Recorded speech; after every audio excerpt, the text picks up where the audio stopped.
Candidates for governor are making their final campaign stops across the Bluegrass. WYMT's Angela Reigert tells us how Matt Bevin, Jack Conway, and Drew Curtis spent their last day ahead of Tuesday's election.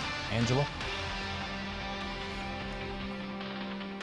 Stephen Neal, it's getting down to the wire. Candidates for governor made their final plea to voters, explaining why they think they're the right person for the job. Republican Matt Bevin and Democrat Jack Conway met face-to-face with voters for the last time before the election. Jack Conway stopped at Huddle House in Hazard. He talked to folks about early childhood education and health care. He says his record as Attorney General speaks for itself. Stopped Florida from flooding us with pills. We've shut down half the state's pain clinics. I've been the only Democratic Attorney General in the country to sue Obama and the EPA over these coal regulations that are disproportionately impacting eastern Kentucky.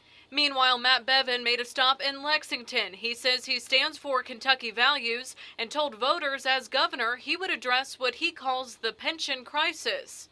We have a legal and a moral obligation to fulfill what has been promised to these folks. We owe these teachers, we owe these troopers our obligation.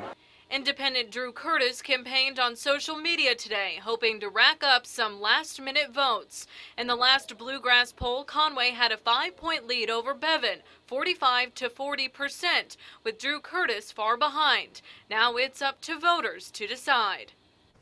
The polls are open from 6 a.m. to 6 p.m. tomorrow. Anyone in line by 6 o'clock is able to vote. To find out where you can cast your ballot, you can head to our website, WYMT.com.